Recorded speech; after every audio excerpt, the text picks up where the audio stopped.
Ya estamos con el integrante de la Asociación de Magistradas y Magistrados Fiscales del Uruguay, con Ricardo Percivale. Buenos días, Ricardo, y gracias por atendernos una vez más.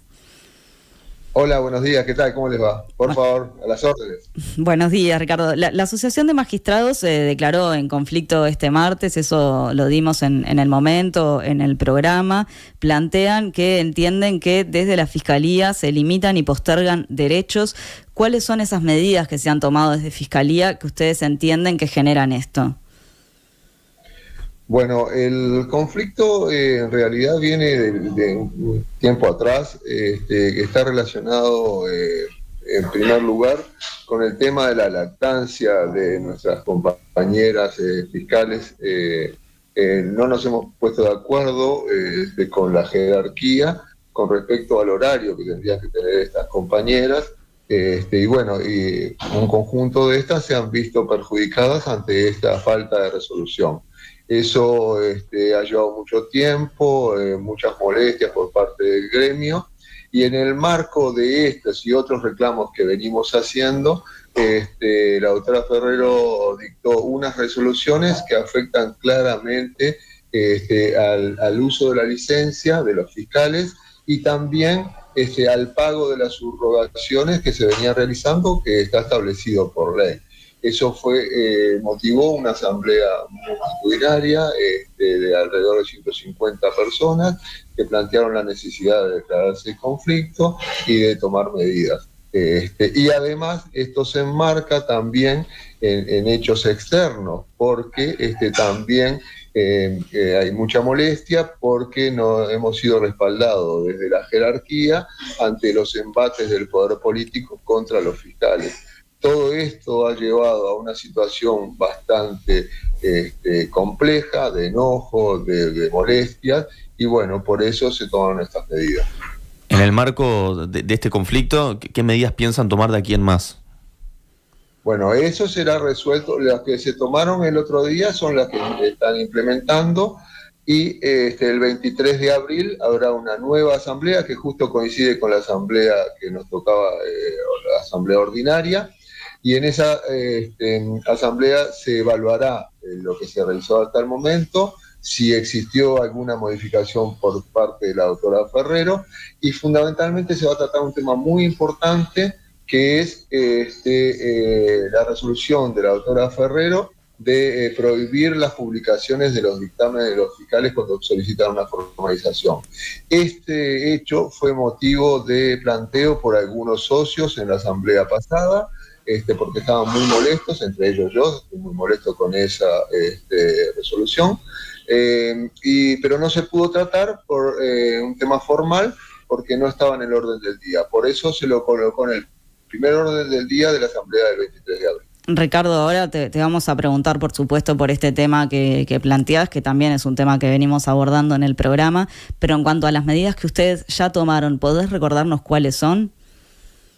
Bueno, las medidas fueron, en primer lugar, denunciar la situación ante el Ministerio de Trabajo, porque hay una cercenación de derechos fundamentales en lo que hace a las licencias y también al pago de las subrogaciones. También denunciarlo ante la Comisión de Asuntos Laborales del Parlamento, y ante la Institución Nacional de Derechos Humanos plantear el tema de la lactancia.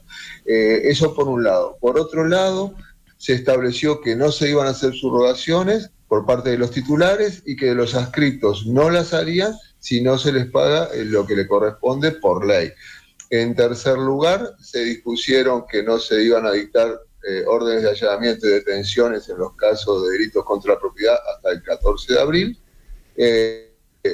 Se aprobó también que no se concurriría a cursos de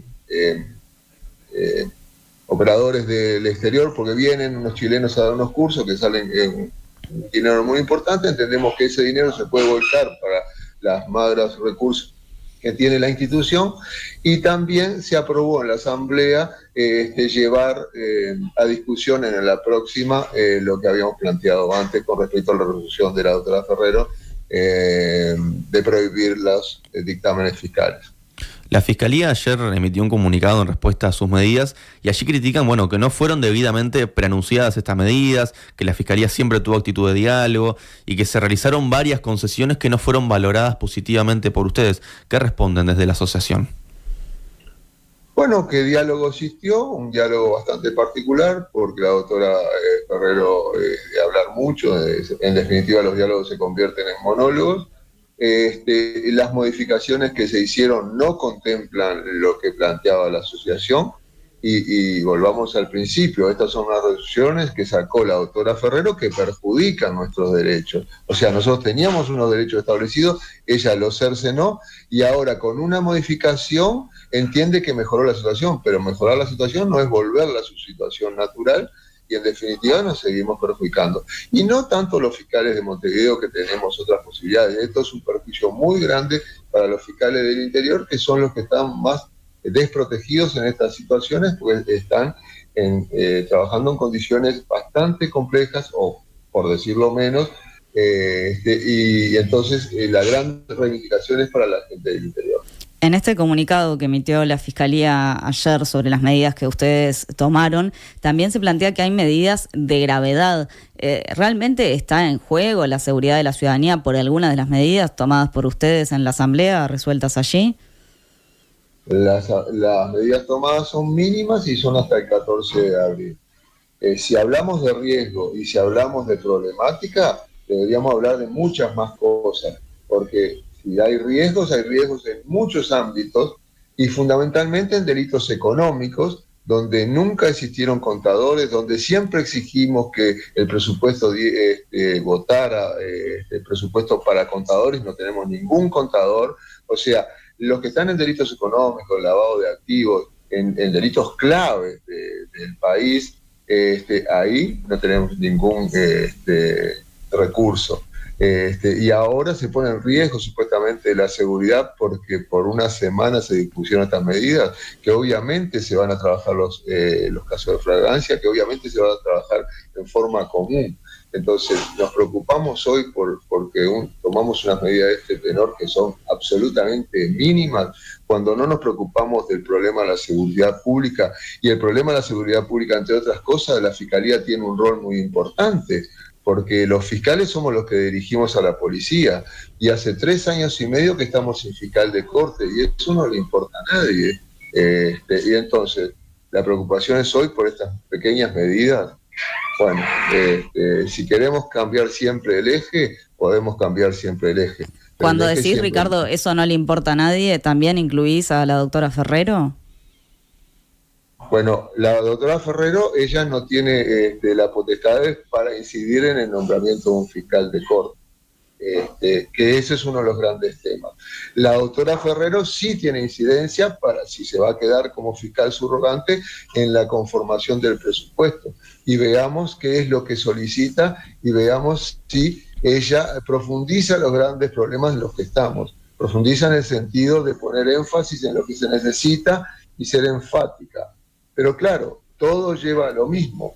Una subrogante de subrogante, que además es titular de una de las fiscalías más importantes, que es la Fiscalía de Narcotráfico, es compleja la situación.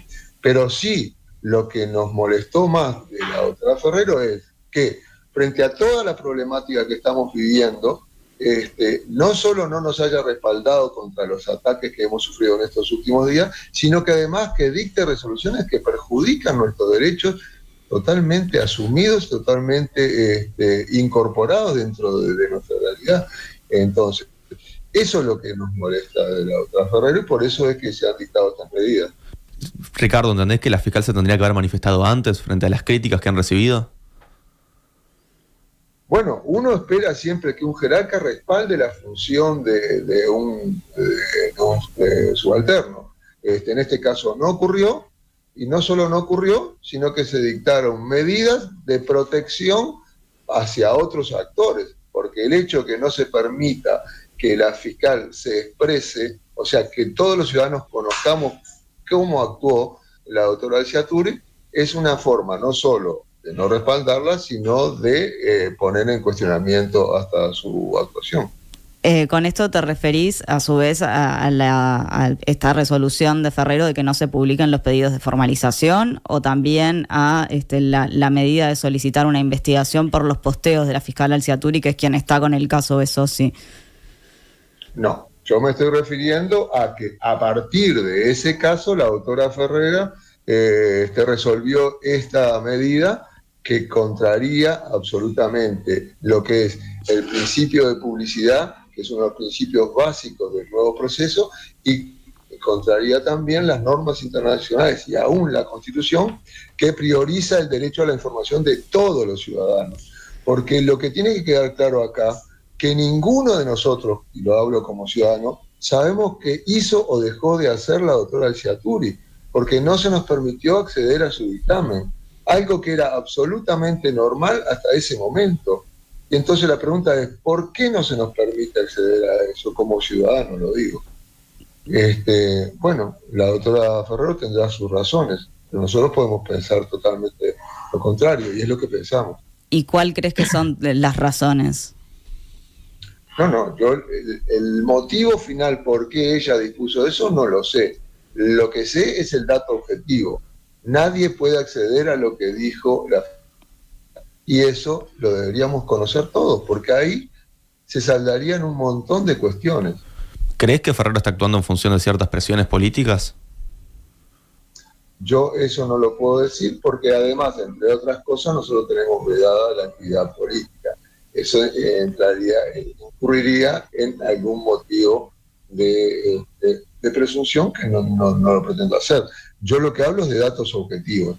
Antes de este tema, los dictámenes se publicaban porque los dictámenes son importantes que se publiquen para que la ciudadanía conozca el trabajo de los fiscales. Nosotros queremos que la gente sepa en qué nos fundamos para hacer una imputación. Y a partir de este caso se negó. Y se negó sin argumentos jurídicos, porque los argumentos jurídicos son la publicidad y el derecho a la información, que son todo lo contrario de lo que va a esa resolución. Bueno, a propósito de este tema, ustedes han planteado, porque esto se critica mucho desde parte del sistema político, pero también desde la asociación, han planteado su preocupación por el tema de las filtraciones, ¿no? Entre otras cosas, justamente de las solicitudes de formalización. ¿Esta medida de la doctora Ferrero termina promoviendo las filtraciones? Bueno, a ver, lo que pasa es que acá hay que separar bien las aguas. Una cosa es la etapa de investigación pura y dura, que esa sí es reservada y en eso estamos de acuerdo, que en eso no debe haber filtraciones. Y si las hay, no son de los fiscales, porque toda filtración en una investigación perjudica a la actuación de la fiscalía. Entonces, se nos ataca sin ningún fundamento que nosotros somos los que filtramos, y nosotros somos los perjudicados en cualquier infiltración. Y también hemos dicho como colectivo de fiscales que si algún fiscal filtra una información en un caso de reserva, que ese fiscal sea sancionado y que sea sancionado con las más graves sanciones. Es más, no solo perjudica la investigación, sino que nosotros como fiscales somos pasibles de responsabilidad administrativa y penal. Entonces, un colega se va a estar jugando su puesto o su carrera por filtrarle a un periodista una información. Parece muy descabellado. Y por otro lado, la información que tenemos en una carpeta investigativa la tiene la policía muchas veces, la tienen los abogados, que ellos, los policías sí son pasibles de sanción igual que nosotros porque son agentes públicos, pero los abogados no tienen ningún tipo de sanción. Entonces se nos cargan las tintas a nosotros sin ningún fundamento. Eso por el lado de la reserva, cuando es la investigación pura y dura. Después, cuando se hace el pedido de formalización y se hace la audiencia de formalización, que es el caso que nos ocupa últimamente, ahí es absolutamente público. Y entonces, si se filtra la información, bienvenida sea la filtración, porque es lo que debió haber ocurrido. Pero esto no lo hizo nunca la fiscal, y la fiscal en su momento dijo que ella no tenía ningún inconveniente en que se publicara su solicitud de formalización. Entonces, me parece que es bueno aclarar las situaciones para separar la paja del trigo. ¿Esto atenta contra la transparencia? Yo creo que claramente atenta contra la transparencia. Todo aquello que no cumpla con el principio de publicidad, que es lo que rige, y contra el derecho de información, obviamente lo que trae aparejado es opacidad, y la opacidad atenta contra la transparencia. Hace unos minutos vos hablabas sobre los ataques que ha habido en la institución y particularmente a los fiscales. ¿Cuánto afectan todas estas críticas a la institución? ¿Crees que hieren la credibilidad que la ciudadanía pueda tener en Fiscalía?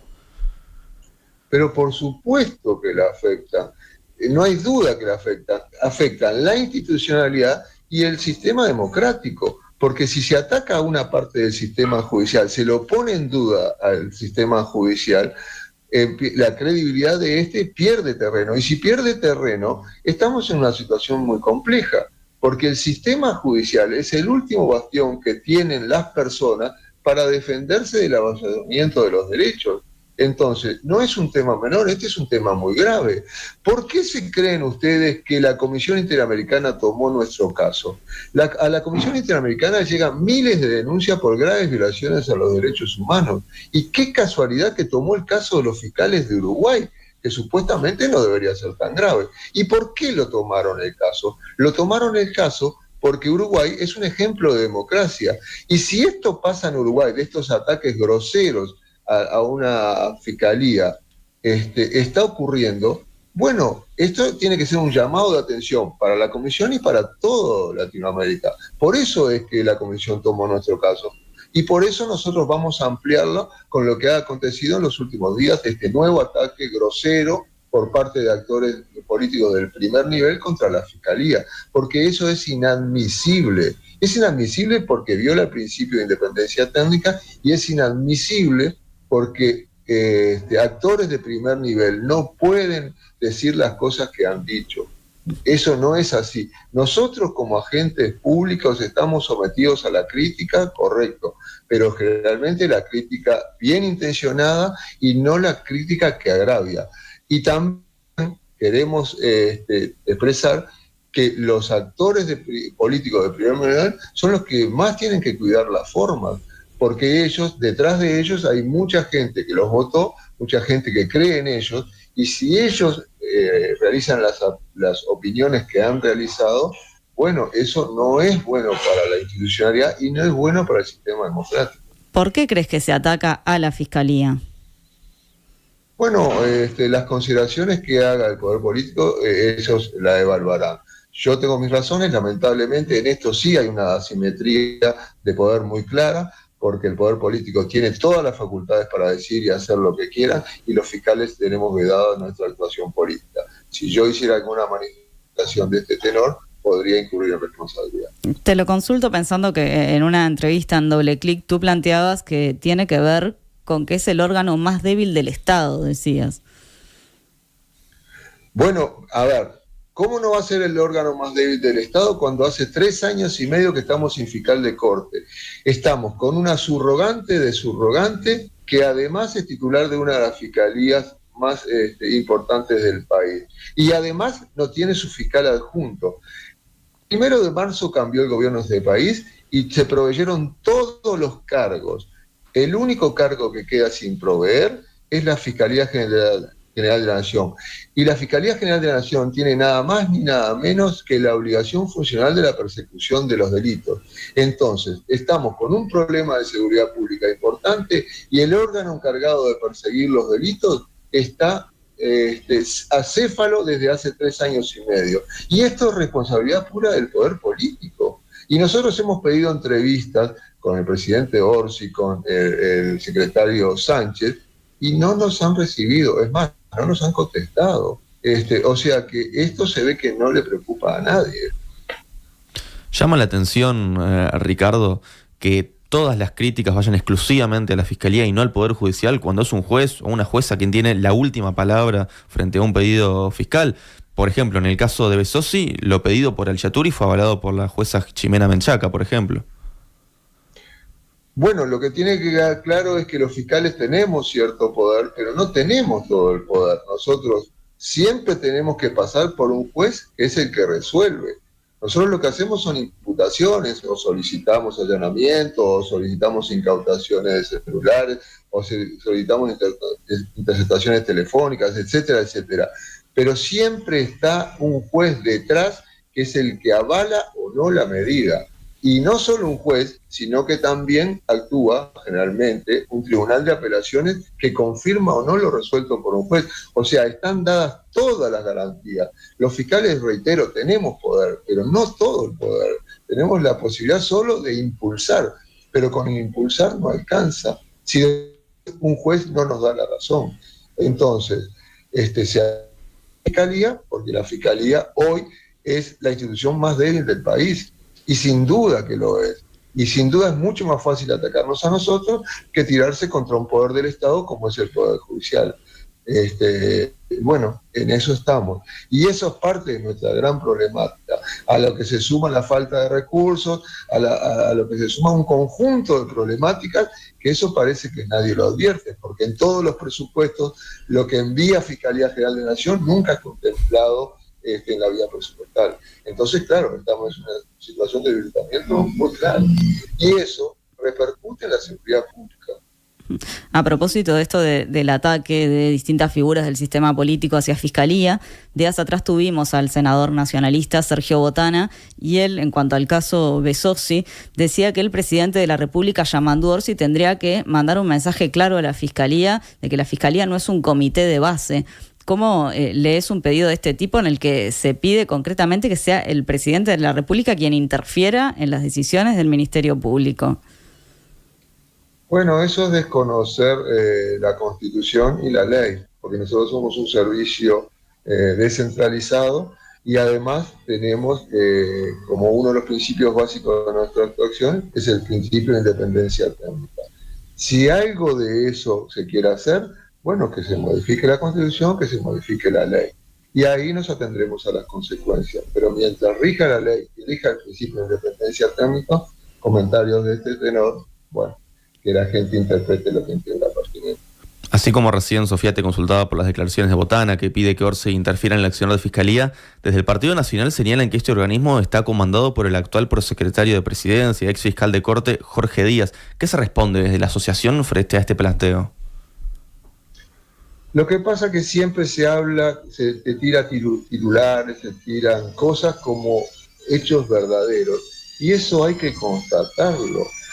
Hay quien puede pensar que el doctor Díaz, con el que yo tengo un pésimo relacionamiento porque fui uno de los perseguidos por él, puede estar comandando a 300 y pico de fiscales como somos. Podrá tener alguna amistad con alguna persona, con algún fiscal, porque obviamente al haber sido fiscal general pudo haber creado vínculos. Pero una cosa es eso, y otra cosa es que mande a la totalidad de los fiscales.